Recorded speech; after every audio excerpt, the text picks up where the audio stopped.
Pemirsa, PBB sebut kesetaraan perempuan di dunia masih tertinggal jauh meski sudah masuk salah satu dari 17 butir tujuan pembangunan berkelanjutan atau SDG yang berakhir di 2030. Menteri Pemberdayaan Perempuan dan Perlindungan Anak yang diwawancarai VOA pun menyebut pemirsa kesetaraan perempuan di tanah air masih jadi PR yang panjang.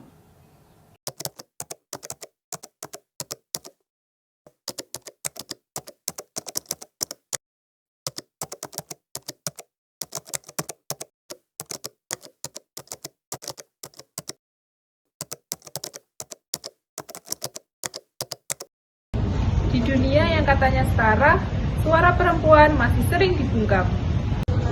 Tapi hari ini, kami bersuara. Sisterhood melawan patriarki, say no to gender inequality. Patriarki bukan sekedar istilah akademik. Ini adalah sistem yang sudah sangat lama, di mana laki-laki memegang kekuasaan utama dalam politik, ekonomi, bahkan dalam rumah tangga. Dampaknya, perempuan jadi minoritas dalam pengambilan keputusan. Suara kita sering dianggap remeh dan tubuh kita diatur. Ambisi kita dibatasi. Ketika perempuan bersuara keras, dibilang emosional. Ketika laki-laki bicara tegas, dibilang tegas dan berwibawa. Ini bukan kebetulan, ini sistemik.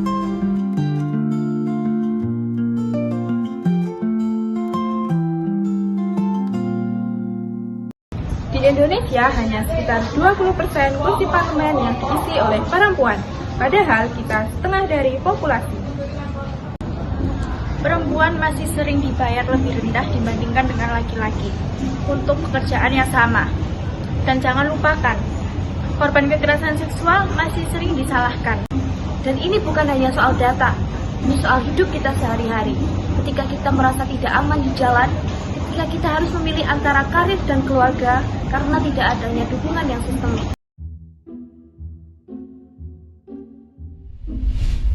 Beda sama zaman dulu, rasanya saat ini perempuan dan laki-laki udah nggak terasa lagi kesenjangannya. Semuanya rasanya baik-baik aja. Kayaknya semua punya kesempatan yang sama dan setara.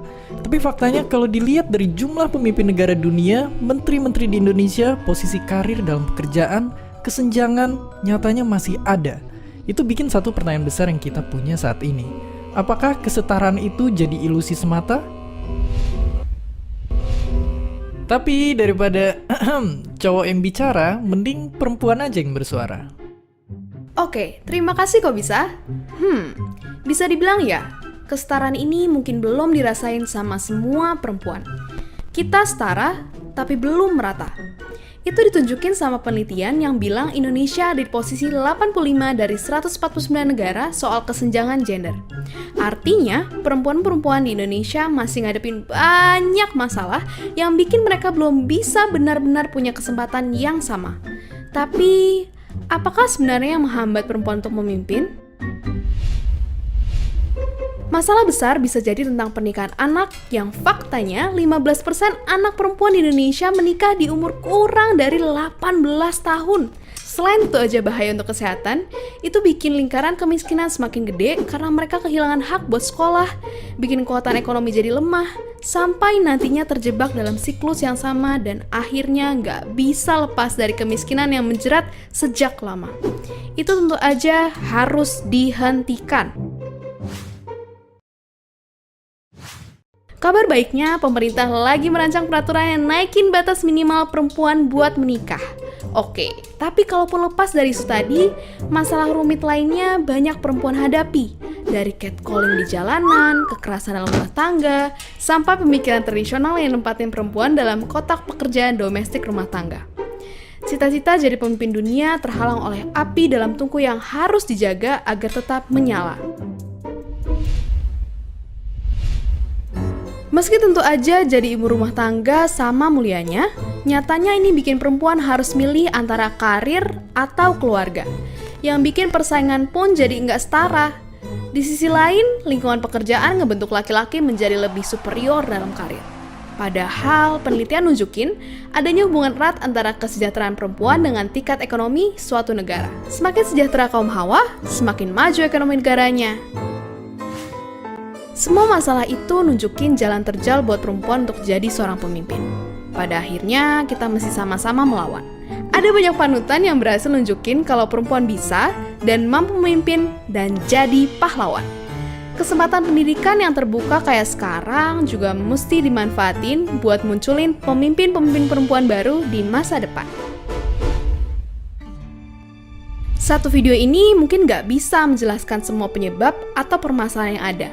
Tapi mungkin ini saatnya perempuan fokus sama kekuatan, bukan ketakutan. Karena apapun yang kita takutkan nggak punya kekuatan. Justru sebaliknya, ketakutan kitalah yang memberikan kekuatan. Selamat Hari Perempuan Internasional. Dan seperti biasa, terima kasih. Tapi kita tidak diam. Kita punya kekuatan yang tidak bisa dihentikan. Ketika perempuan saling mendukung, dunia akan berubah. Dari komunitas lokal hingga gerakan global, Sisterhood membangun ruang aman, mendorong perubahan kebijakan, dan memberi semangat untuk terus melawan. Sisterhood bukan berarti kita selalu setuju, tapi kita selalu berdiri bersama untuk melawan patriarki, mendobrak batasan, dan menciptakan masa depan yang lebih adil. Buka ruang diskusi di sekolah, kampus, atau kantor. Bicara tentang kesetaraan gender walaupun tidak nyaman. Beri dukungan pada produk, karya, dan kepemimpinan perempuan. Jangan remehkan potensi satu sama lain. Dan yang paling penting, percaya pada kekuatanmu sendiri. Perempuan tidak perlu diizinkan untuk bersinar. Kita lahir untuk bersinar. Kita bukanlah musuh satu sama lain. Kita adalah saudara. Kita adalah agen perubahan.